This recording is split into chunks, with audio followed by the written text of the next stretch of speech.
Muy bien. Bueno, hoy vamos a seguir con el libro de Romanos. Vamos a estar con los capítulos 6 y 7. Hay mucho acá, mucho. Pero vamos a tratar de hacerlo dinámico y tratar de al menos sacarlo lo más importante. Como siempre decimos, nunca vamos a ser exhaustos en el tema del estudio bíblico porque no nos dan los tiempos. Pero al menos la idea es motivar a que cada uno después haga sus propias investigaciones y puedan también lograr comprobar lo que enseñamos acá o también sumarle al conocimiento que tratamos también de ayudar a aportar acá en estas lecciones, ¿no? Bien, vamos a arrancar con el capítulo 6, el versículo 1, y vamos a arrancar con este versículo examinándolo un poquito para poder entender cómo se engancha el capítulo 5 con el capítulo 6 y con el resto del libro, ¿no? Dice, ¿qué pues diremos? ¿Permaneceremos en el pecado para que abunde la gracia? Y acá fíjense qué interesante que hace Pablo acá, hace una pregunta, ¿no? Pablo viene manejando en el libro de Romanos mucho el tema este de hacer preguntas, adelantarse a lo que el que está leyendo la carta se puede estar haciendo preguntas de lo que Pablo viene hablando, pero Pablo se adelanta a esas preguntas y trata de ya sacar todas las dudas de lo que él viene diciendo para poder aclarar y que quede todo claro de lo que él quiere transmitir a los romanos, a la iglesia de en Roma con esta carta y bueno, y a consecuencia también queda para nosotros después poder entender también en completud lo que Pablo quiere transmitir. Y es interesante esta forma que Pablo usa porque Pablo transmite mucho, ¿no? Transmite mucho porque él va a los detalles, ¿no? De cada cosa que va sucediendo y para que no quede todo librado al azar y para que todas las preguntas incógnitas o falta de conocimiento queden cubiertos y se pueda entender lo que él quiere transmitir, ¿no? Entonces, Pablo dice, ¿qué pues diremos, ¿no? El qué pues el qué pues, viene del capítulo 5. Viene del capítulo 5. O sea, hay algo que él dijo en el capítulo 5 que lo lleva a decir, ¿qué pues diremos? ¿Permaneceremos en el pecado para que abunde la gracia? Entonces tendríamos que, antes de entrar de lleno al capítulo 6, ver por qué Pablo viene hablando lo que viene hablando, ¿no? Entonces vamos a ir un poquito para atrás y vamos a leer estos versículos, ¿no? El 20 y el 21, que dice, la ley entró para agrandar la ofensa, pero en cuanto se agrandó el pecado, sobreabundó la gracia. Para que, así como el pecado reinó para muerte, así también la gracia reine para justicia, para vida eterna, por medio de Jesucristo nuestro Señor. Y entonces él dice, ¿qué diremos pues luego de leer esto, no? eh, permaneceremos en el pecado para que abunde la gracia, ¿no? Porque sobreabundó la gracia acá, ¿no? Tenemos que recordar un poquito de qué se trataba el capítulo 5, ¿no? El capítulo 5 se trataba de la justificación, de la seguridad y la certeza de salvación que tenemos a través de Cristo Jesús, a través de Jesús, y en qué posición nos deja la obra de justificación que hace Dios para con nosotros, ¿no? Si fuimos justificados, sabemos que tenemos la redención total y completa. Eso fue lo que nos transmitió Pablo en el capítulo 5, ¿no? Hablándonos de dos tipos de personas que existen en este mundo, ¿no? Aquellas personas que están en Adán, que viven en Adán, que son descendientes de Adán, y las personas que viven en Cristo, que están en Cristo, ¿no? Que fue la segunda parte del capítulo 5, ¿no? Y es importante tener esta base para poder engancharnos con el capítulo 6, para poder entender el capítulo 6, porque Pablo no tenía la carta dividida en capítulos y versículos. Pablo era de corrido lo que estaba escribiendo. Él seguía con la misma temática, ¿no?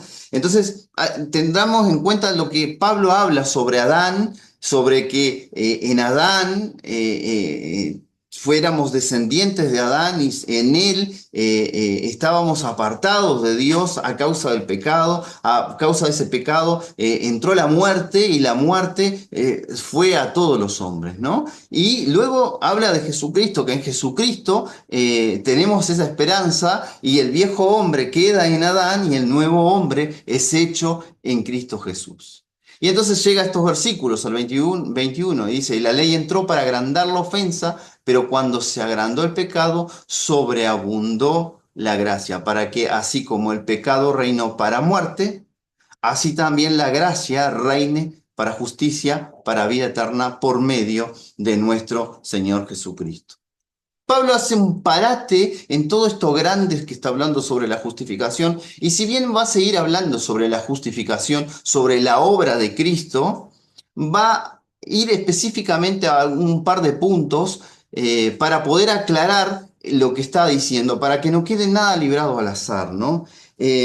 Acordémonos que Pablo ya viene con una experiencia ya. Pablo había estado en Asia, había estado en parte de Europa, había estado en Jerusalén, Pablo había estado con los Gálatas, le escribió una carta, Pablo había escrito ya la carta, la primera y segunda carta a los Corintios, Pablo había tenido una relación grande con los de Éfeso, y con Jerusalén también había tenido un montón de cuestiones, Antioquía, en fin, Pablo ya tenía toda una experiencia de cómo estaba viviendo la iglesia un montón de dificultades, ¿no? Y basado en eso, Pablo cuando habla algo, ya para no tener que escribir otra carta, él ya va cubriendo esos puntos, ¿no? Entonces en este momento él hace un parate en el capítulo 6 y 7, va a hacer varias aclaraciones sobre lo que él vino hablando hasta ahora. Y en el 8 va a retomar para finalizar, que lo vamos a ver la clase que viene, esto tan grandioso de la obra de la justificación, ¿no?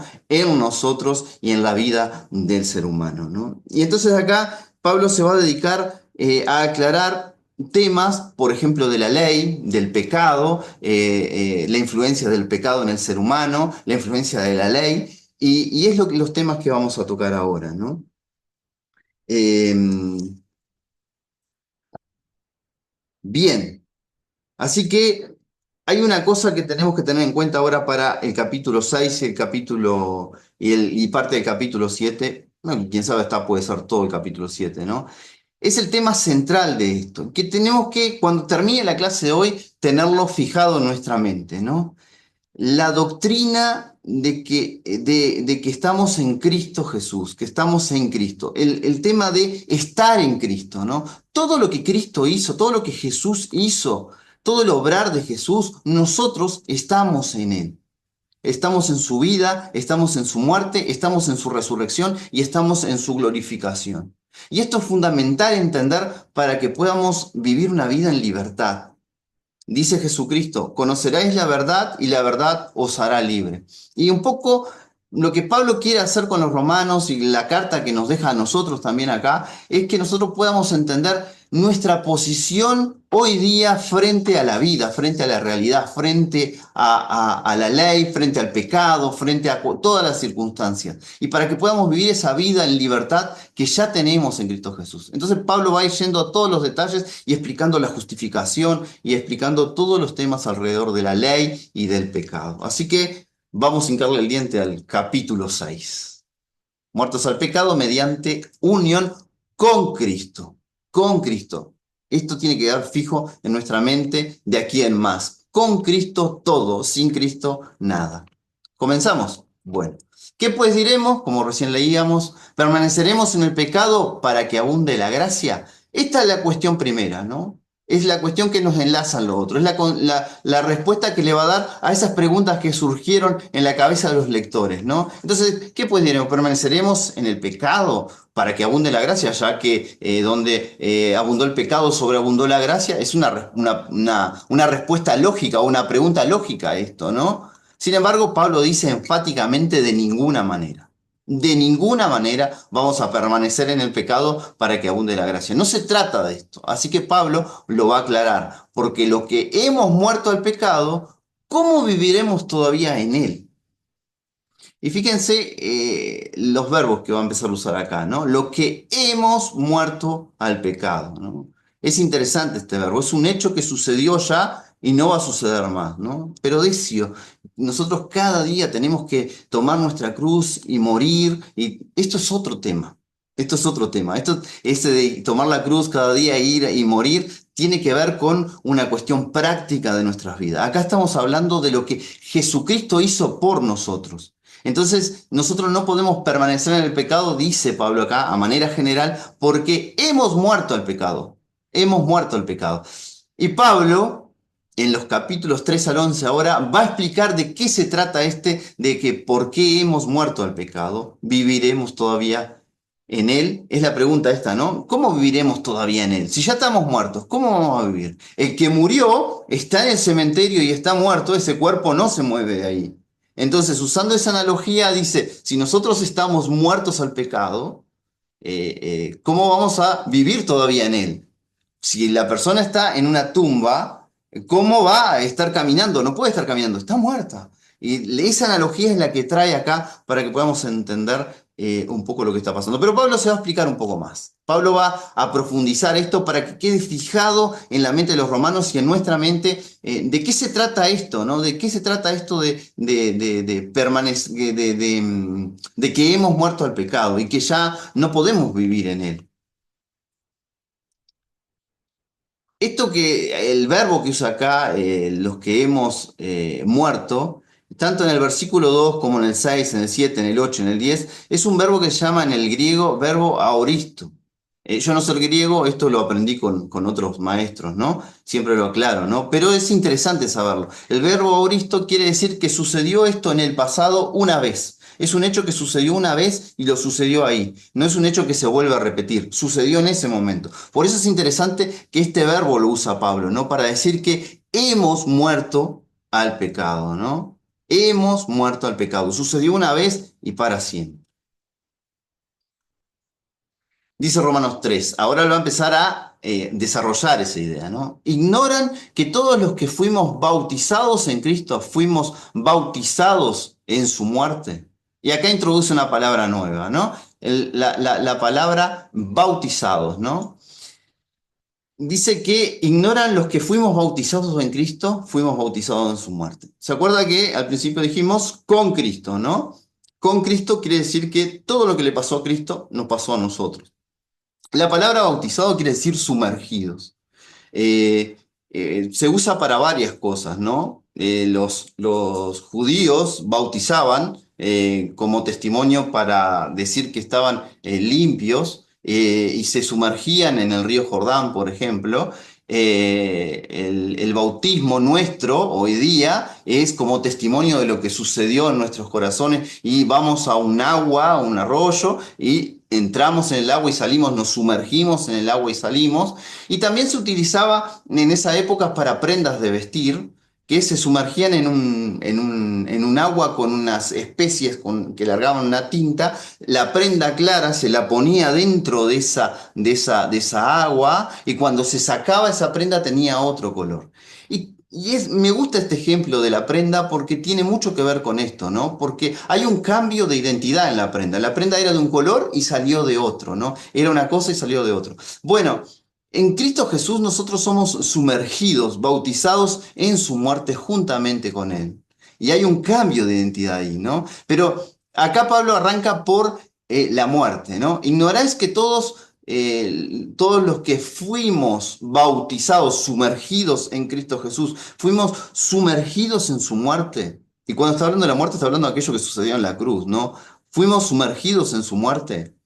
Pues por el bautismo fuimos sepultados. ¿Y quién es sepultado? Un muerto, ¿no? Juntamente con él en la muerte, ¿para qué? Así como Cristo fue resucitado de entre los muertos por la gloria del Padre, así también nosotros andaremos en novedad de vida. Y acá sucede algo interesante, ¿no? Porque acá Pablo está hablando de la justificación completa, ¿no? Que nosotros fuimos sepultados, o sea, morimos juntamente con Cristo en la cruz, con Cristo. Y luego, así como Cristo fue resucitado entre los muertos por la gloria del Padre, así también nosotros andaremos en novedad de vida. Quiere decir que andaremos en nueva vida, andaremos en esa nueva vida. John Stott en el comentario que hace, tiene dos libritos sobre el comentario del libro de Romanos, él cuando habla de esta parte, hace una analogía muy interesante. Él dice que nuestra vida es como un libro de dos tomos. El primer tomo es ese tomo del viejo hombre, de ese hombre que vivía en Adán, ese descendiente de Adán que estaba destituido de la gloria de Dios, que ya no era parte de la gloria de Dios porque estaba sumergidos en sus delitos y pecados, ¿no? Ese viejo hombre tuvo su vida, pero en cierto momento, cuando le es predicado el Evangelio, mediante la fe, él reconoce que Jesucristo murió por él y él es sumergido juntamente con Cristo, bautizado juntamente con Cristo y resucita a nueva vida. Y el viejo hombre muere. Y termina el primer tomo de ese libro, de su libro de vida, ¿no? Y ese primer tomo culmina con la muerte del protagonista de ese primer tomo, que es ese viejo Decio, ese viejo Aldo, esa vieja Laura, cada una, ese viejo hombre que vivía, que es ese viejo persona que antes vivía antes de venir a Cristo, ¿no? Muere al final del tomo 1 y comienza una nueva vida resucitado en Cristo Jesús en el segundo tomo. Y es muy interesante esa analogía porque tiene que ver y nos hace entender un poco lo que Pablo está hablando acá y de cómo es la obra de la justificación, ¿no? Pero Pablo va a dar más detalles que nos va a ayudar a entender mucho más de esto, ¿no? Y dice así, porque así como hemos sido identificados con Él en semejanza de su muerte, también seremos en la semejanza de su resurrección. Esto es interesantísimo, ¿no? Nos identificamos con Él en semejanza de su muerte y también en semejanza de su resurrección, ¿no? Fíjense que acá puse las palabras semejanza en otro color para que quede bien resaltado porque esto es el con Cristo que decimos, ¿no? Con Cristo morimos en esa cruz y con Cristo resucitamos a nueva vida, ¿no? Pero el que muere en esa cruz juntamente con Cristo ya dejó de ser. Ya dejó de ser porque era el que estaba bajo el castigo del pecado. Y ahora el nuevo ser, el que es el nuevo hombre, el regenerado, es el que nace juntamente con Cristo. Y sabemos que nuestro viejo hombre, y acá vamos a ver los términos que son importantes los términos, ¿no? Acá usa viejo hombre acá. Y sabemos que nuestro viejo hombre, ese viejo ser que existía, que murió en el primer capítulo de este libro, de nuestra vida, que murió juntamente con Cristo, que fue sepultado juntamente con Cristo, fue crucificado juntamente con él. Ya no está, murió, para que el cuerpo del pecado sea sustituido a fin de que ya no seamos esclavos del pecado. Y acá tenemos estos dos términos, ¿no? Cuerpo del pecado y nuestro viejo hombre. Algunos los une y dicen, es lo mismo, está hablando del mismo ser que está siendo destruido a causa de la crucifixión en Cristo, ¿no? La mayoría de los intérpretes bíblicos no están de acuerdo con eso y habla de dos cosas diferentes acá, ¿no? Nuestro viejo hombre es el que muere y este otro, el cuerpo de pecado, es el que está presente hoy día en nuestra vida, es la carne, que dice para que esta carne, este cuerpo de pecado sea destruido a fin de que ya no seamos esclavos del pecado. Esta palabra destruido no tiene tanto que ver con eh, eh, ¿cómo es que se dice? Con aniquilación, con exterminio, que desaparece del todo, sino tiene que ver con ineficacia, con que pierde su poder. ¿No? Es como que la carne, el cuerpo de pecado, pierde el dominio, pierde el poder y es destruido ese poder que tenía sobre este ser, ¿no? Entonces, el viejo hombre muere en la cruz, crucificado juntamente con Cristo, y este ser, esta carne, este cuerpo, pierde el poder a fin de que ya no seamos esclavos del pecado. Esa es la idea, ¿no? Que ya no seamos esclavos del pecado. Hay un cambio de dueño, un cambio de rol ahí, y ya no somos más esclavos del pecado a causa de la obra de Cristo y a causa que juntamente con Él, con Cristo, morimos en la cruz. Y es interesante esto que pone en el versículo 7 para aclarar, porque el que ha muerto ha sido justificado por el pecado. Y acá a nivel general, cualquier persona que muere es justificada del pecado. Y dice, Decio, ¿cómo justificada del pecado de cualquier persona que muere? Porque se trata de esto. La ley o el principio dice que el que peca, el castigo, la paga del pecado es la muerte. Y cuando la persona pecadora muere, tanto física como espiritualmente, está haciendo ya la paga de ese pecado. Ya está siendo satisfecha la ley y está habiendo justicia en ese momento. Entonces, todos los hijos de Adán, absolutamente todos, van a morir. ¿Por qué? Porque pecaron. Porque pecaron. ¿Cuál es la diferencia de unos y otros? Que unos van a terminar solo en el primer capítulo y van a morir a causa de su pecado y no van a tener resurrección. ¿Por qué? Porque no han reconocido en Cristo la obra que Él hizo por nosotros. Pero los que sí reconocieron en Cristo y se suman a Cristo, juntamente con Cristo, viven la segunda parte. Sí hay un castigo, hay una muerte por ese pecado, pero hay una resurrección y juntamente con Cristo hay una resurrección. Así que porque el que ha muerto ha sido justificado del pecado, ¿no? Por eso es importante eso, porque es una regla que Dios no la saltea para darnos vida, sino que Jesucristo muere a causa de cumplir la ley y que sea legal que nosotros resucitemos y vivamos juntamente con Dios. Porque Dios no es que un día se levantó y dijo, bueno, yo voy a salvar a algunos y bueno, y chata, Decio es salvo. No, porque él violaría el principio de legalidad, de justicia, que es inherente a él. Entonces Dios tiene que hacer un plan. Fue necesario este plan para que fuera justo y para que todos los que nacieron en Adán murieran. Unos resucitan para vida eterna y otros van a vivir su muerte eterna separados de Dios. Si hemos muerto con Cristo, creemos que también viviremos con Él. Nuevamente el con Cristo, es muy importante con Cristo, ¿no? Morimos con Cristo, viviremos con Él. El que no muere con Cristo muere solo y alejado de Dios. El que muere con Cristo, pero vive juntamente con Él. También viviremos con Él. Sabemos que Cristo, una vez resucitado de entre los muertos, ya no muere.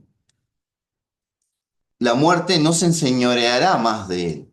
Acá como que da a entender como que en algún momento la muerte se enseñoreó del Señor, ¿no? De nuestro Señor Jesucristo. Y uno puede pensar, bueno, pero el Señor no pecó, ¿cómo la muerte se enseñoreó de él? Se enseñoreó porque él dejó que esto sucediera para que para morir en nuestro lugar. No por culpa de él la muerte va a ir sobre Cristo, va a ser por culpa nuestra. Él va a llevar nuestra culpa en ese lugar, para ir en nuestro lugar. Pero una sola vez lo va a hacer. Y en ese momento, cuando la muerte parece que triunfó, que ganó, porque triunfó sobre Jesús, en realidad, Jesucristo resucita de entre los muertos, Dios lo resucita de entre los muertos, y hay una victoria en la que nunca más Jesucristo resucitará y nunca más la muerte podrá enseñorearse de él.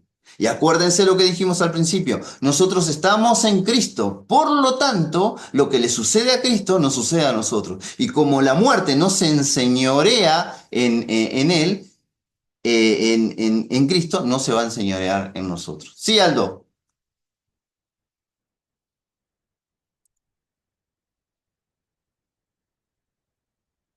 Aldo,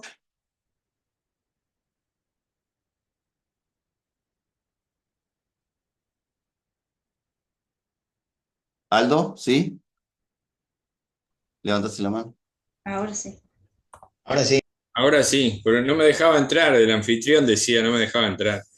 No, una cosa nomás que comentaste, que algunos mueren para muerte eterna, pero la Biblia dice que los que no tienen a Cristo mueren y Y los resucitan que para hicieron lo condenación. bueno en Juan. ¿verdad? 5:29. Bien, ese es el concepto de muerte, ¿no? Muerte es separación, ¿no? Y yo sé, nosotros estuvimos hablando la otra vez de esto, y bueno, pero ese es el sentido, sí, es el sentido de separación, ¿no? De estar fuera de la gloria de Dios eternamente, ¿sí? Es por ahí, Claro, sí. no, no, Es toda una cuestión filosófica el tratar de entender la muerte como separación que está aquí. separación total, claro, está, perfecto, perfecto. Sí, Por ahí. sí, entiendo. Bien, seguimos. Bien, entonces, en Cristo somos resucitados, así como nunca más la muerte se va a enseñorear de Cristo, nunca más se va a enseñorear de nosotros, tampoco es lo que lo que vivimos en Cristo, ¿no? Bien,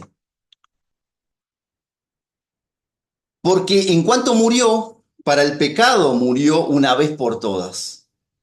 Pero en cuanto vive, vive para Cristo. Y acá está hablando de Cristo, ¿no? Está hablando de Cristo, ¿no? Porque en cuanto murió, para el pecado murió una vez para todos. Pero es interesante que Cristo no murió. Y eso es lo fundamental de la justificación, ¿no? Cristo no pecó, perdón. Y esto es lo fundamental de la justificación. En primer lugar, si Cristo hubiera pecado, Cristo no hubiera sido el que decía ser, ¿no? Cristo no pecó. Y en segundo lugar, si Cristo hubiera pecado, no podría ser la expiación perfecta porque tendría que morir por su pecado. Y allá Hebreos nos habla bastante sobre esto en el capítulo 7 y en el capítulo 9 sobre que Jesucristo era la expiación perfecta, ¿no? Y que entró una vez y para siempre con ese sacrificio en la mano, ¿no? Diciendo, esto fue hecho, consumado es, lo dijo en la cruz, ¿no? Entonces, para el pecado murió, cuando dice acá, para el pecado murió una vez por todas, está hablando de que murió con la culpa de nuestros pecados, ¿no? Que Él murió en nuestro lugar. Los pecados que dice acá son nuestros pecados que Él llevó la culpa sobre Él, ¿no? Pero en cuanto vive, vive para Dios. Y nosotros estando en Cristo, fuimos juntamente con Él muertos en la cruz y ahora en cuanto Él vive, nosotros también vivimos y vivimos para Dios. Así también ustedes, acá lo va a aclarar, considérense que están muertos para el pecado, pero que están vivos para Dios en Cristo Jesús. Siempre acordémonos de esto, ¿no? Estamos cubiertos en todas las áreas en Cristo Jesús. ¿Por qué? Porque nuestro pasado, nuestro presente y nuestro futuro están todos cubiertos en Cristo Jesús. Por su vida, por su muerte, por su resurrección y por su glorificación. Gloria a Dios. En Cristo Jesús somos completos, tenemos todo. No reine, pues, el pecado en sus cuerpos mortales, de modo que obedezcan a sus malos deseos. Y acá comienza una partecita práctica de Pablo, ¿no? Dice, después de todo lo que hablamos, entiendan que no tiene que reinar pues el pecado en sus cuerpos mortales. ¿Pero por qué? ¿Por qué no tiene que reinar el pecado? Porque él ya no es el rey, él ya no es el amo, él no es el que gobierna. El pecado no es el que gobierna más. El que gobierna ahora es la justicia, el que gobierna ahora es Cristo. Ya no gobierna más. Entonces Pablo dice, ustedes tienen la potestad de decirle no al pecado, que antes no tenían esa potestad. Antes ustedes eran esclavos del pecado, estaban sometidos al pecado, pero ahora dice, no reine más el pecado en sus cuerpos mortales, de modo que obedezcan a sus malos deseos. No tienen que obedecer a los malos deseos. Hoy día, en Cristo, nosotros podemos decirle no al pecado. ¿Vamos a pecar? Sí, porque estamos en un proceso, pero ya no es como antes. Antes no teníamos chance. Antes éramos llevados de las narices como un esclavo por el pecado, por nuestros deseos, por este mundo. Esta corriente nos llevaba. Pero hoy día ya le decimos que no.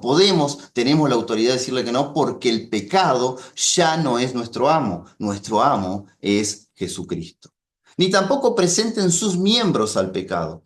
Cuando habla sus miembros, Pablo acá, y generalmente cuando habla sus miembros, Él no solamente está hablando de nuestras manos, de nuestra boca, de nuestro cuerpo, está hablando un poco más. Él está hablando de lo que somos nosotros. Él está hablando de nuestros cinco sentidos, de lo que razonamos, de lo que pensamos, de lo que vemos, de lo que hablamos, de lo que escuchamos, de lo que hacemos con nuestras manos, de lo que caminamos. Es todo este instrumento que nosotros usamos para actuar, para manejarnos, para funcionar. Entonces dice, ni tampoco presenten sus miembros, o sea, todo lo que somos, al pecado. No lo utilicemos para el pecado. Antes el pecado era nuestro amo y nosotros veíamos, hablábamos, escuchábamos, todo en función del pecado, en función de nuestro deseo, de nuestro egoísmo, de nuestro yo. Pero hoy día ya no es nuestro amo el pecado. Nuestro amo es el Señor Jesucristo. Entonces Pablo dice, no tampoco presenten vuestro miembro, o sea, todo lo que somos al pecado, como instrumento de injusticia, sino más bien preséntense a Dios, como vivos de entre los muertos, y sus miembros a Dios como instrumento de justicia. O sea, todo lo que soy lo debo ponerlo a nuestro amo del Dios, ¿no? A nuestro amo de la justicia, ya no a nuestro amo del pecado. Y es interesante acá el tema de entender lo que es la justicia y lo que es el pecado, ¿no? De lo que es lo justo y lo que es lo injusto, ¿no? La justicia, lo justo, es aquello que va por un camino, ¿no? Hay un camino que se llama justicia. Y el justo camina por ese camino, por esa vereda, por esa senda. El injusto, el pecador, se desvía de esa senda. Por eso pecado es errar al camino, errar al blanco, es errarle el camino, es errarle a donde tengo que apuntar. En vez de andar por la justicia, yo, al ser esclavo del pecado, soy llevado de las narices a desviarme del camino e irme hacia el destino de la muerte. Y cuando soy esclavo de la justicia, del pecado, y voy rumbo a la muerte, ya no puedo volver. Ya me fui, ya no puedo volver más, ¿no?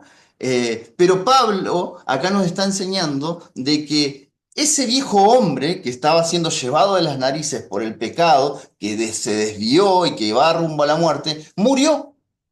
Llegó a su destino y murió porque murió juntamente con Cristo. Pero el nuevo hombre, que es en Cristo Jesús, que es mediante la justicia, está en el camino de justicia. Y ya dice, entonces pongámonos en nuestra mente, ya no tenemos que vivir como ese hombre, sino que tenemos que vivir como el nuevo hombre que somos, presentarnos en este camino y vivir en este camino de justicia, no como que el viejo hombre. En Efesios capítulo 4 versículos 22 al 24 dice así: con respecto a vuestra antigua manera de vivir, despojaos del viejo hombre que está viciado de deseos engañosos.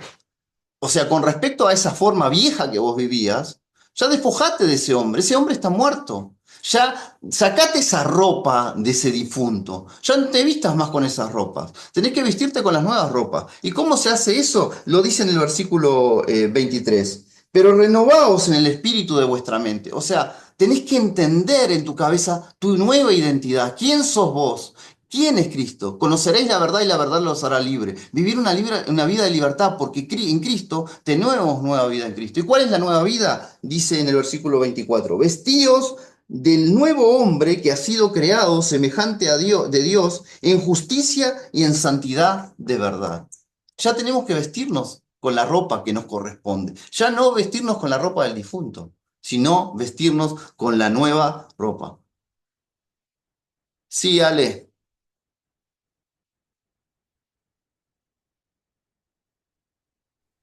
¿Se oye? Sí.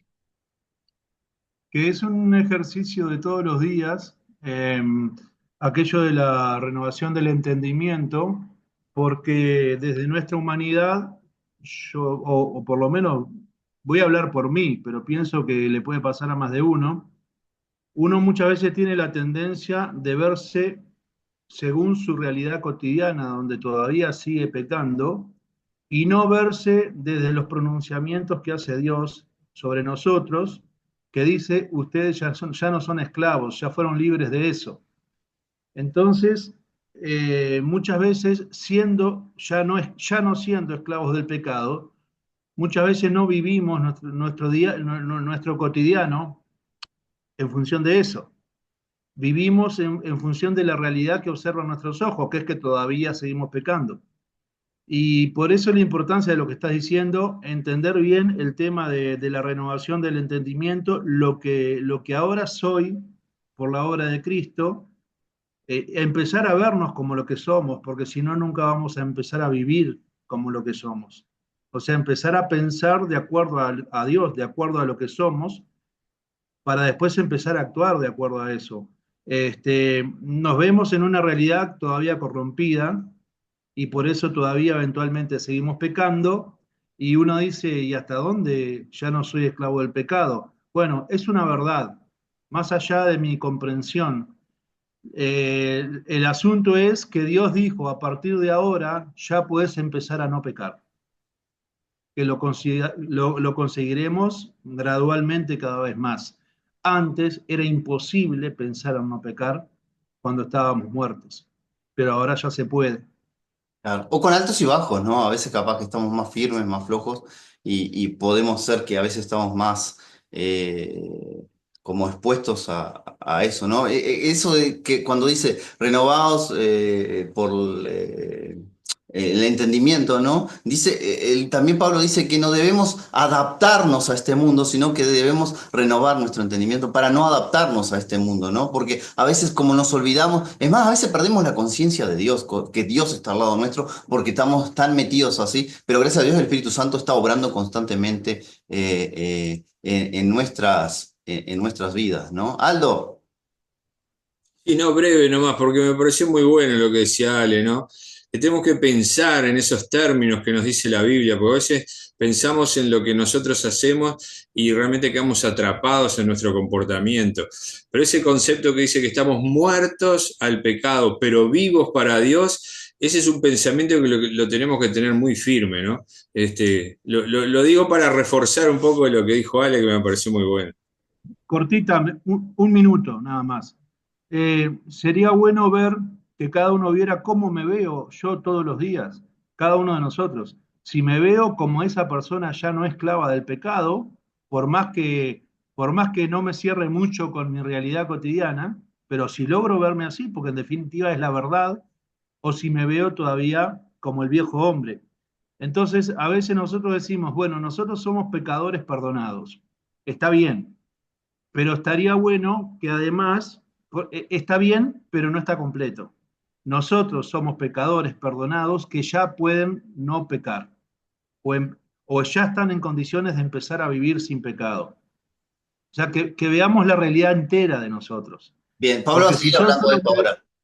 Dale, dale, dale. Pablo va a seguir hablando de esto era y va a hacer ese énfasis ahora, ¿no? Bueno, acá ya empieza, ¿no? No reine pues el pecado en vuestro cuerpo mortal, de modo que obedezcan sus malos deseos, ni tampoco presente sus miembros al pecado. O sea, lo podemos. Esa es la gran diferencia. O sea, nosotros si pecamos, no podemos decir, ay, yo venía caminando y adulteré, no me di cuenta y adulteré. No, nosotros tomamos la decisión de adulterar, nosotros tomamos la decisión de pecar. No es una cuestión que vengo y me caigo en un agujero de la nada, no, yo decidí pecar, ¿no?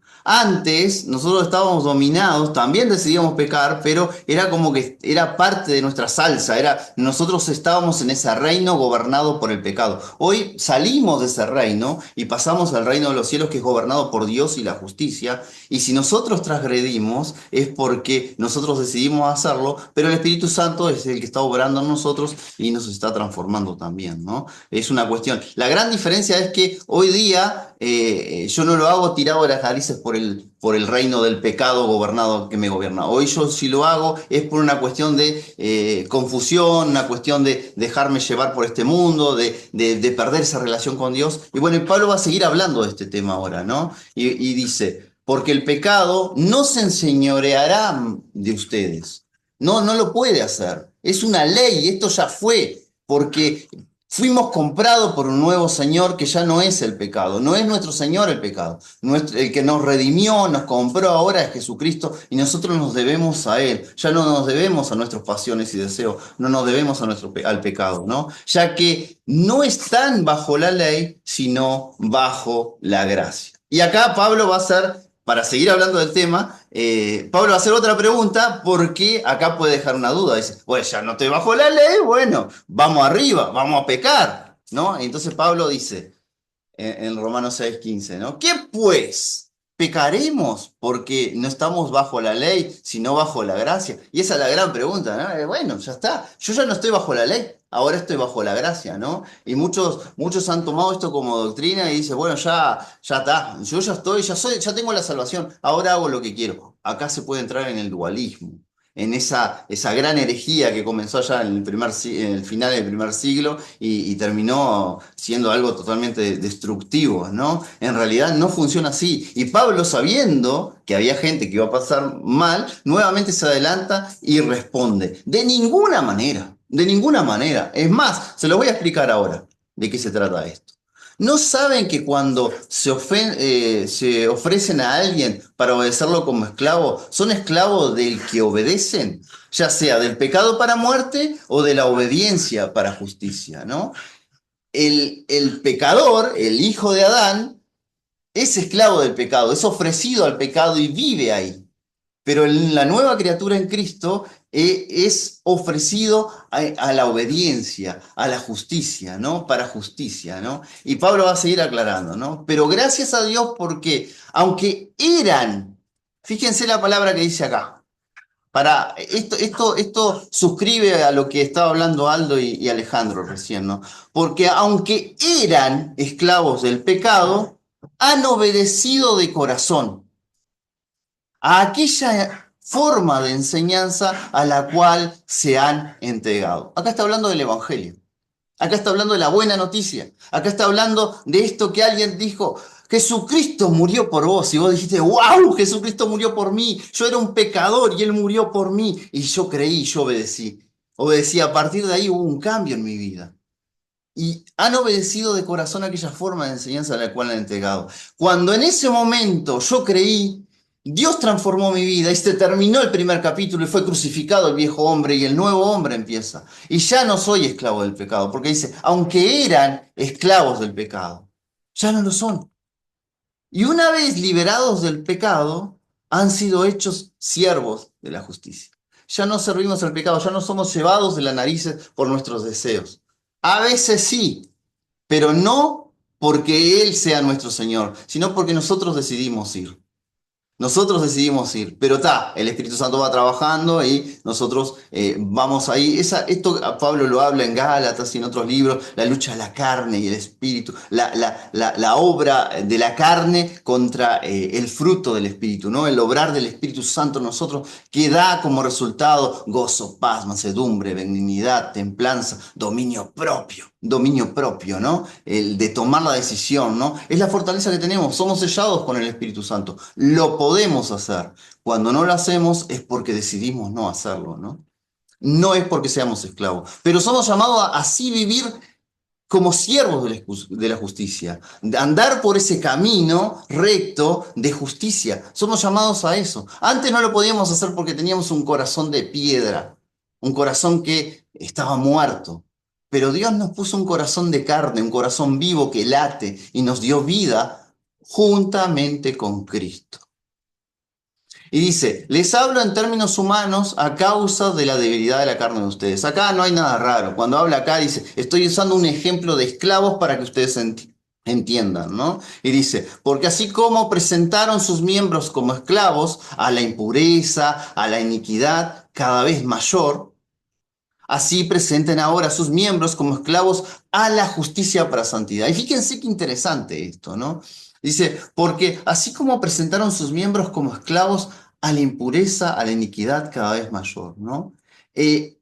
Nosotros éramos esclavos del pecado. Y si vemos allá en el capítulo 2 de Romanos, Romanos 2, versículo...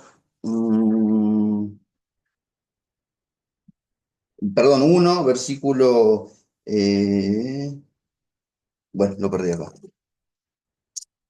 Bueno, en Romanos, en el capítulo 1 y en el capítulo 2, habla de esto, ¿no? Como que va aumentando, va aumentando, va aumentando. Llega un momento que esta esclavitud al pecado es tanta que hay una cauterización que ya no importa más nada, ¿no? Mismo que vivamos en parámetros sociales correctos, que a los ojos de la sociedad somos buenos ciudadanos, pero moralmente por dentro somos las peores personas. Y vamos pasando etapas, y cada vez es peor, porque hay una lejanía de Dios. Y el pecado nos va llevando de las narices. Y aquello que íbamos por el camino de justicia y nos desviamos, y vivimos desviados, llevados por esclavitud hacia la muerte, es como cada vez peor, cada vez más lejos y cada vez más cerca de la muerte. Porque dice, sus miembros como esclavos de la impureza y la iniquidad, cada vez mayor, cada vez más grande, porque cada vez hay una lejanía más de Dios. Así presenten ahora sus miembros, o sea, todo lo que somos, nuestra mente, nuestra vida, nuestro mirar, nuestro caminar, nuestro hablar, como esclavos a la justicia para santidad. Para santidad. Y en esta santidad también hablamos de la progresión, capaz que un poco lo que decía Ale recién, ¿no? El tema de que cada vez vamos haciendo las cosas mejores y todo lo demás. Si somos verdaderos cristianos, cualquier uno de nosotros, y miramos nuestra vida para atrás, desde que comenzó la segunda etapa del libro, desde que nacimos de nuevo, seguramente, sea empinada más o menos o con altos y bajos, hay una progresión, hay una mejora, una madurez, un crecimiento. Si miramos para atrás y no lo hay, yo creo que tendríamos que rever realmente nuestro cristianismo, si realmente hemos nacido de nuevo, si realmente le hemos creído a Jesús, ¿no? Porque tiene mucho que ver, ¿no? No importa si es muy grande la pendiente o chiquita, pero tiene que haber un crecimiento, ¿no? No puede pasar 40 años y yo ser la misma persona. Tiene que haber un cambio porque la obra del Espíritu Santo es eficaz. Es eficaz porque ella va trabajando y va haciendo crecer el fruto del Espíritu en nosotros. Entonces, cuando somos esclavos de la justicia, que somos las nuevas, somos ese ser regenerado, que ya vivimos en Cristo, ya no vivimos en Adán, vamos en ese camino de santidad. Vivimos en ese camino de santidad. Pecamos, sí, pecamos, pero vamos de rodilla al Padre, le pedimos perdón al hermano, no tenemos dificultad en hacerlo porque reconocemos que eso es lo correcto, eso es lo bueno, eso es lo bien. Sobrepasamos el orgullo, el ego. ¿Por qué? Porque el Espíritu Santo está trabajando en nosotros con el hecho de amor, paz, justicia, benignidad, templanza, dominio propio. Porque cuando éramos esclavos del pecado, estaba libres en cuanto a la justicia. O sea, no íbamos por el camino de la justicia, sino que nos habíamos desviado. Vamos desviados del camino de la justicia. Somos esclavos del pecado y estamos libres. O sea, no vamos a caminar por la justicia porque estamos libres de ella. Ya no estamos sometidos a la justicia, estamos sometidos al pecado. Y vivimos sometidos al pecado. Entonces estamos libres de la justicia. A esto se refiere Pablo acá, ¿no? ¿Qué recompensa pues tenías entonces por aquellas cosas a las cuales ahora se avergüenza? Capaz que en ese momento, cuando vivíamos esclavos del pecado, hasta disfrutábamos de muchas cosas que hacíamos allá. Ahora nos avergonzamos porque nos damos cuenta que aquello estaba todo mal, ¿no? Éramos esclavos de estas cuestiones, ¿no? Al fin y al cabo siempre hay un vacío, siempre hay una necesidad de más, de más, de más, de más, porque nunca el pecado podrá satisfacer nuestra vida, sino el pecado la va a destruir y nos va a llevar a la muerte. Por eso hoy día cuando estamos de este lado, que estamos en Cristo, miramos a aquel viejo hombre y decimos, ¡pah! Qué vergüenza era aquel viejo hombre, aquel viejo Decio, ¿no? Qué vergüenza era aquello, ¿no? Pero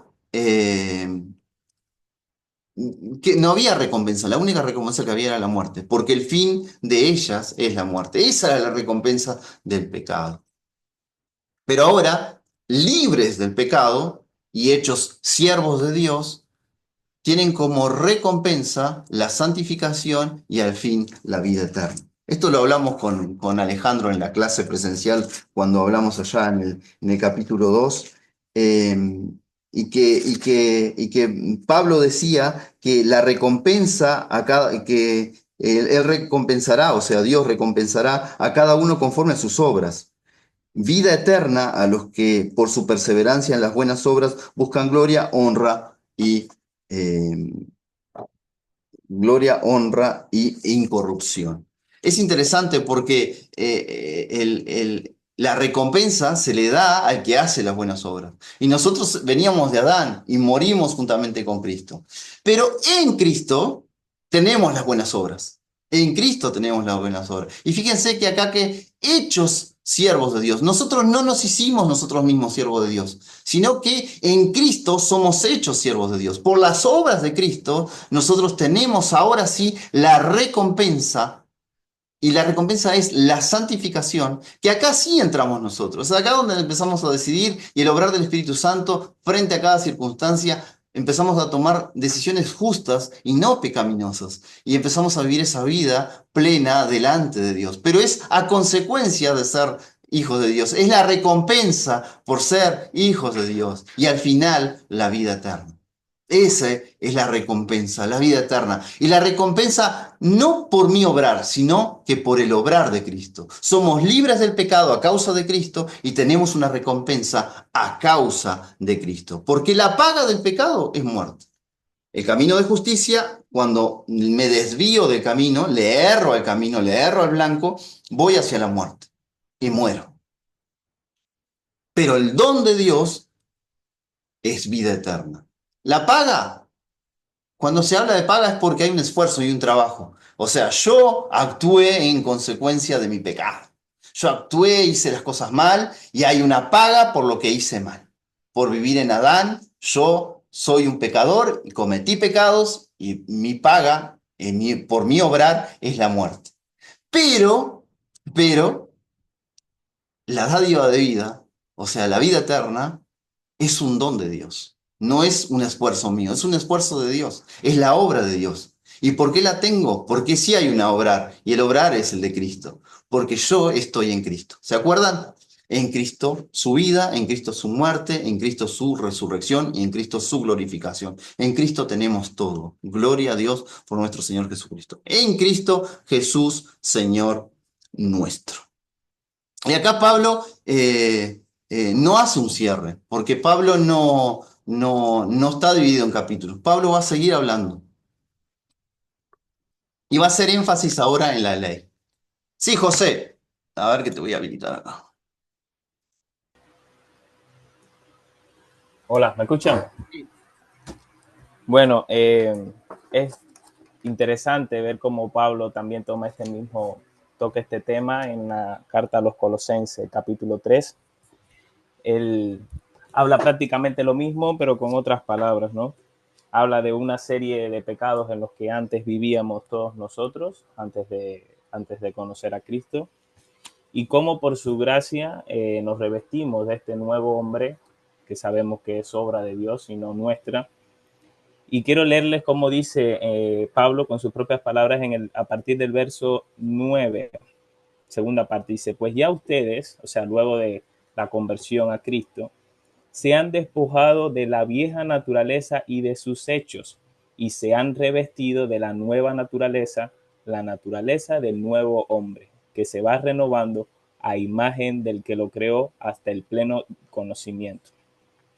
Y más adelante en el versículo 12 dice, por lo tanto, como escogidos de Dios, santos y amados, revístanse de entrañable misericordia, de benignidad, y empieza a comentar unos cuantos dones o sea, buenas obras que podemos hacer una vez que conocemos al Señor. Y la forma en que él termina el capítulo 6, que sabemos que es una dádiva de Dios, es un regalo de Dios el hecho de que hayamos sido salvados y liberados de ese viejo hombre para tener una nueva naturaleza. También lo vemos en Efesios, en el capítulo 2, en el capítulo 2 ellos hablan de cómo nosotros antes vivíamos conforme a este mundo, conforme al príncipe de la potestad del aire, que sabemos que es el enemigo de Dios, Satanás, y vivíamos con esa naturaleza pecaminosa, pero por su gracia fuimos salvados, y ahí lo especifica bien Efesios capítulo 2, que dice, entre ellos todos nosotros también vivimos en otro tiempo, seguíamos los deseos de nuestra naturaleza humana y hacíamos lo que nuestra naturaleza y nuestros pensamientos nos llevaban a hacer. Éramos por naturaleza objetos de ira como los demás. Y aquí viene lo importante, pero Dios, cuya misericordia es abundante, por el gran amor con que nos amó, nos dio vida junto con Cristo, cuando aún estábamos muertos en nuestros delitos y pecados. Bien. Amén. Junto con Cristo. En Cristo. En Punto. Cristo En Cristo. tenemos todo. Una nueva vida, ¿no? Gracias, gracias. Muy buen aporte, muy buen aporte. Y bueno, y ahora viene el capítulo 7, que el capítulo 7 no se va a ir de tema, sino que va a enganchar con esto que venía hablando. No lo vamos a dar profundo como el capítulo 6, que era lo fundamental, el entender que estamos en Cristo, y con este cierre que dio José fue muy bueno, y con los aportes de Ale y Aldo también como que logramos ahí entender que en Cristo tenemos esto, ¿no? Y ya no vivimos aquel primer capítulo, sino que aquel viejo hombre está muerto y ahora vivimos una nueva vida en Cristo, ¿no? Pero también somos libres de la ley, ¿no? Y acá vamos a hacerlo rapidito, cosa de no, de no irnos muy tarde, ¿no? Y dice, hermanos, hablo a los que conocen la ley, acá puede ser que esté hablando a los judíos solamente, pero también algunos dicen que va a hablar de una ley general del matrimonio, no de la ley mosaica, ¿no? Ignoran que la ley se enseñorea del hombre en tanto que él vive, porque la mujer casada está ligada por la ley del esposo mientras él vive, pero si su esposo muere, ella está libre de la ley del esposo. Acá vamos a hacer una aclaración rápida nomás, es que en cualquier metáfora, en cualquier, ¿cómo es que se dice? Ahí se me fue el nombre. En cualquier ejemplo que se use, que lo uso, cualquier parábola, nunca hay que buscar todos los detalles, esto.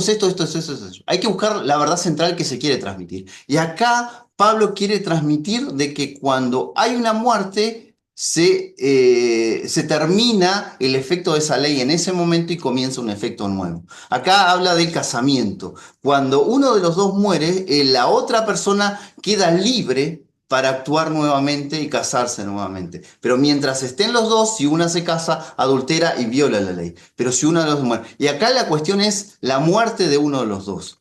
Para dar el ejemplo que va a dar después, ¿no? Por tanto, si ella se une con otro hombre mientras su esposo vive, se llamará adúltera. Pero si su esposo muere, ella es libre de la ley y se une con otro esposo, no es adúltera.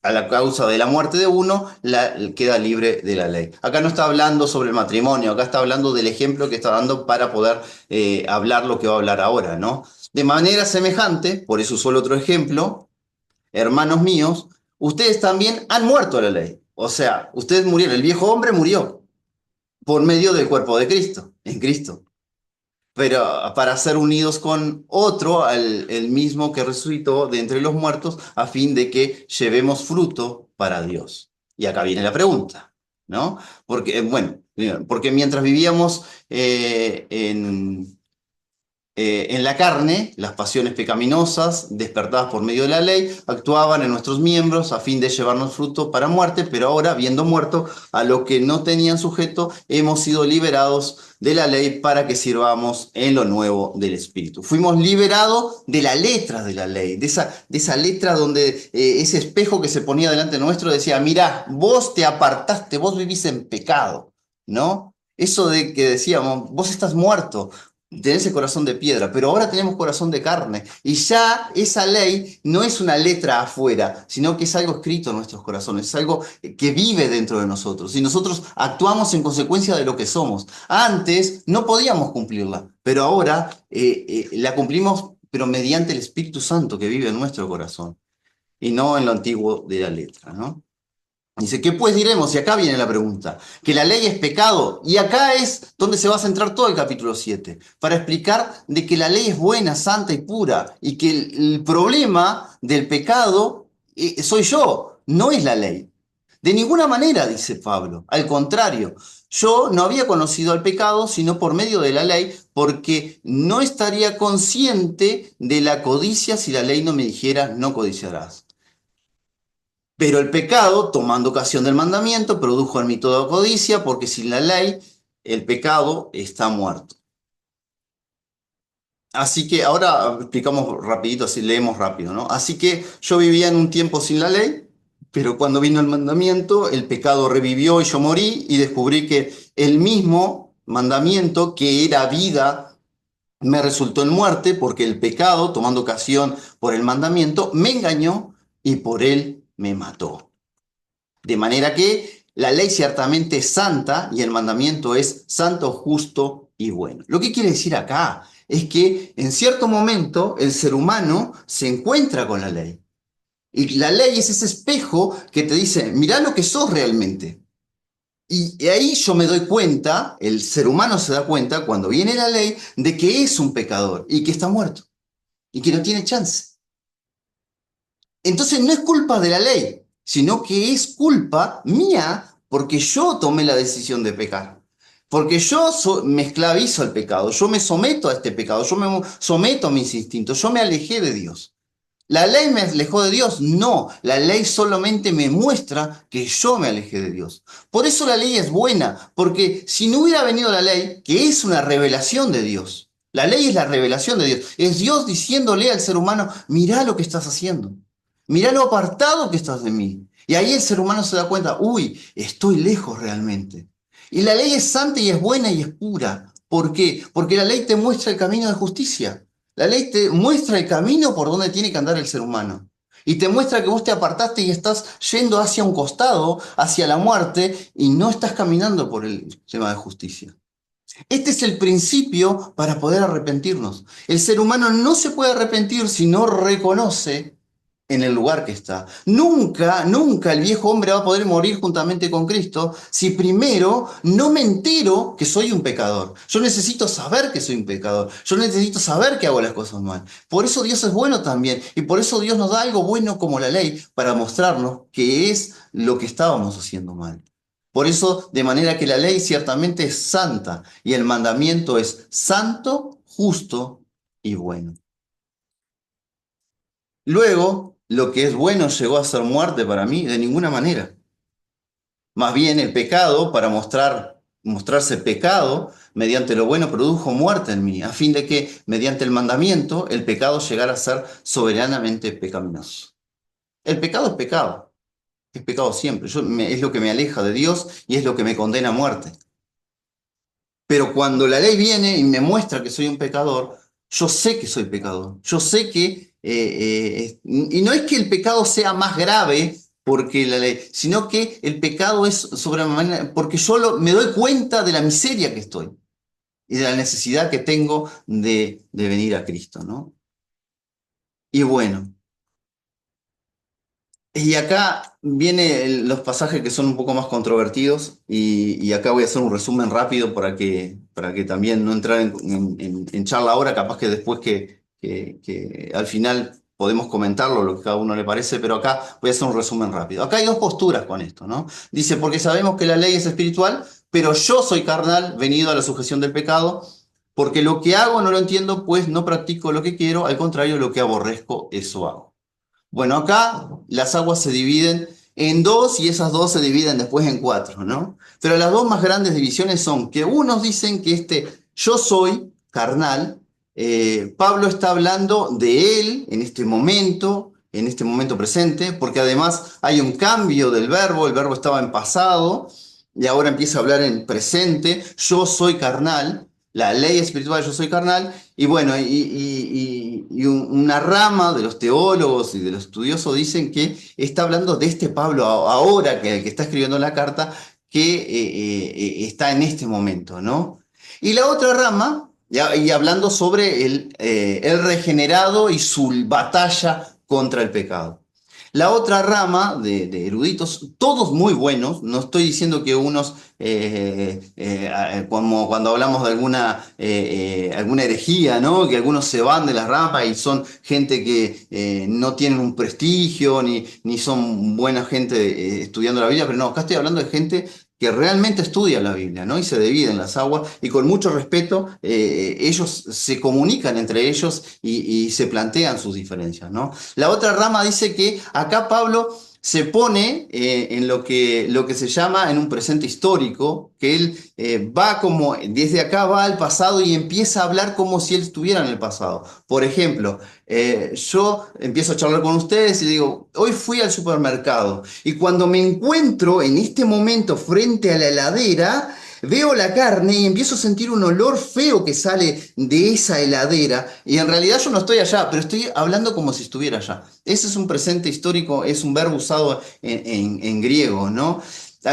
Es el verbo que se usa acá y habla como que Pablo va a ese momento del viejo hombre. Hay pros y contras en todo esto, ¿no? Yo no los quiero confundir mucho, pero es para la idea, porque quedan las dos interpretaciones totalmente diferentes. Yo me inclino a esto último, ¿no? Yo creo que Pablo viene hablando de la ley y lo que va a hablar acá, al hablar acá, por ejemplo, vendido a sujeción del pecado, el que es vendido a sujeción del pecado, el que está a sujeción del pecado, es el viejo hombre, ¿no? Nosotros los regenerados no estamos sujetos al pecado, estamos sujetos al Espíritu, estamos sujetos a Dios, estamos siendo transformados, ¿no? Acá se habla de que Pablo habla un poco poético, por eso está hablando de él. Es difícil, ¿no? Pero tampoco le da un sentido grandioso así a todo el pasaje, porque tampoco le va a dar relevancia. Lo que sí hay que quedar claro acá en este pasaje final es que la ley es el centro, ¿no? Y que Pablo lo que quiere dejar claro acá es que la ley no tiene poder. La ley es buena, es santa, pero la ley no es no va a guerrear con nosotros, no vamos a estar guerreando, ¿no? A ver, hay unos cuantos levantando la mano, yo sé que este tema es polémico, cuando termine lo hablamos todos juntos, ¿sí? Yo cierro acá y después abro y hablamos todos juntos, ¿ok? Entonces, dice en los versículos que vienen. Y ya que hago lo que no quiero, concuerdo con que la ley es buena. La ley es buena, eso ya dejó claro, ¿no? Y acá cuando dice yo hago lo que no quiero, de manera que ya no soy yo el que hace, sino el pecado que mora en mí. Los que dicen que son los regenerados, esos muchas veces en este punto como que agarran como justificación para pecar. Ay, es el pecado que mora en mí. En realidad yo no lo quería hacer porque yo amo a Dios, pero lo hice, caí en el pecado. En realidad eso es una justificación. Cualquiera una de las interpretaciones de esto es una justificación para querer pecar. En realidad no se trata de esto acá, ¿no? No se trata de esto acá. Dice, yo sé que en mí, a saber, en mi carne, no mora el bien, porque el querer el bien está en mí, pero no el hacerlo. Porque no hago el bien que quiero, sino al contrario, el mal que no quiero, eso practico. Y acá hay una derrota. Y el que ya no es esclavo del pecado es como que estuviera teniendo una derrota acá del pecado, ¿no? Como que el pecado le está ganando, le está ganando. Y sigue hablando del mismo sentido, ¿no? Si hago lo que yo no quiero, ya no lo llevo a cabo yo, sino el pecado que mora en mí. Por lo tanto, hallo esta ley. Aunque quiero hacer el bien, el mal está presente en mí. Es como que hay una lucha ahí adentro, ¿no? Lo que dicen los que hablan de que Pablo está hablando del pasado, hablan de que cuando vino un fariseo, por ejemplo, él sabía lo que había que hacer bien y él trataba de hacerlo, un fariseo sincero, pero no lograba porque él era esclavo del pecado, aunque él viera que la ley era buena, que era dada por Dios, pero él no podía hacerlo, él no podía hacerlo. Algunos también hablan que es el cristiano, es el que aún no ha conocido al Señor, pero viene el Espíritu Santo, es el momento antes de la conversión. Otros dicen que es el débil que recién comenzó el cristianismo, y otros dicen que es Pablo fuerte, y otros hablan de que es toda la humanidad representada en Adán acá, ¿no? Es como que hay varias versiones, pero cada uno de ustedes va a interpretar según lo que ha entendido, ¿no? Mi posición es esta, ¿no? Que está hablando del pasado, ¿no? No está hablando de la lucha del cristiano, que la habla en Gálatas, ¿no? Las obras de la carne contra el fruto del Espíritu, ¿no? Donde el fruto del Espíritu en comunión con Dios prevalece, ¿no? Que es otro tema diferente acá, donde Pablo está queriendo hacer reconocer que la ley no es la culpable, sino que es el ser humano el que está sometido al pecado, ¿no? Porque según el hombre interior me deleito en la ley de Dios. Acá muchos dicen que un no justificado nunca se podría deleitar en la ley de Dios. Pero bueno, es una posición, ¿no? Pero veo en mis miembros una ley diferente, que combate contra la ley de mi mente y me encadena con la ley del pecado que está en mis miembros. Miserable hombre de mí. Y yo no me imagino un ser que ya no es dominado por el pecado, alguien que es consciente de que Jesucristo vive en Cristo, decir miserable hombre de mí, ¿no? Es como que a mí me cuesta mucho, ¿no? Por eso es un poco también hacia dónde apunto yo, ¿no? Pero respeto a los que dicen que es como que una posición, Pablo poniéndose en ese momento donde tiene esa lucha con el pecado, dice, miserable hombre de mí, y bueno, y ahí dice, ¿quién me librará de este cuerpo de muerte? Doy gracias a Dios por medio de nuestro Señor. Aquí así que yo mismo con la mente sirvo a la ley de Dios, pero con la carne a la ley del pecado. Y Pablo no termina acá, él sigue, porque la carta sigue, ¿no? En el capítulo que viene, ¿no? Hay hasta San Agustín, los padres de la iglesia, hasta San Agustín, nunca tomaron en cuenta este pasaje, salvo alguna excepción, pero en general la iglesia no tomó en cuenta este pasaje como algo vivido por un cristiano, sino que esto lo veía después. San Agustín al comienzo de su vida cristiana lo creía así, pero tuvo un cambio después. La reforma, los reformadores son agustinianos y toman de Agustín esto y toman el principio de que toda lo que está violando Pablo acá es la lucha del cristiano en su interior, ¿no? Luego hay ramificaciones y hoy día están muy divididas las aguas, ¿no? El tema es que a nosotros como bautistas nos ha llegado mucho el tema de la reforma, ¿no? El tema de la idea reformada, ¿no? Que no quiere decir que toda la interpretación reformada está bien, ¿no? Hay diferencias, mismo dentro de la escatología hay muchas diferencias donde muchas veces los bautistas no están de acuerdo con lo que planteaba la reforma al principio, ¿no? O sea, nosotros no tenemos que tomar lo que dicen otros, sino que tratar de interpretar la Biblia, ¿no? Interpretar la Biblia como ella dice, ¿no? Y para finalizar, para esta idea, voy a leer de nuevo este versículo que dice, miserable hombre de mí, ¿quién me librará de este cuerpo de muerte? Doy gracias a Dios por medio de Jesucristo nuestro Señor, así que yo mismo con la mente sirvo para la ley, pero con la carne la ley del pecado. ¿Pero qué sigue diciendo Pablo? Que esto lo vamos a ver la clase que viene. Ahora pues, ninguna condenación hay para los que están en Cristo. Y acá yo creo que ya queda claro que para los que están en Cristo no hay condenación, porque la ley del Espíritu de vida en Cristo me ha liberado de la ley del pecado de muerte. O sea, ya aquella ley, ya estoy libre de ella. Yo ya no tengo que tener esa lucha. Mi lucha es, al contrario, es honrar a Dios. No es negativa, no es una lucha contra el pecado. Mi lucha es por honrar a Dios. Al honrar a Dios, a vivir en la justicia, yo no tengo que someterme al pecado, porque Dios hizo lo que era imposible para la ley. Porque estaba hablando de la ley. La ley no pudo hacerlo aquello por mí, porque yo fracasé. Era un hombre fracasado lo que había allí al final del capítulo 7. Pero acá en Cristo, Dios hace lo que era imposible para la ley. Por cuanto ella era débil por la carne, habían enviado a su propio hijo en semejanza de carne de pecado y a causa del pecado, condenó al pecado en la carne para que la justa exigencia de la ley fuesen cumplidas a nosotros, que no andamos conforme a la carne, sino conforme al Espíritu. Y bueno, y ahora voy a abrir los micrófonos para que ustedes puedan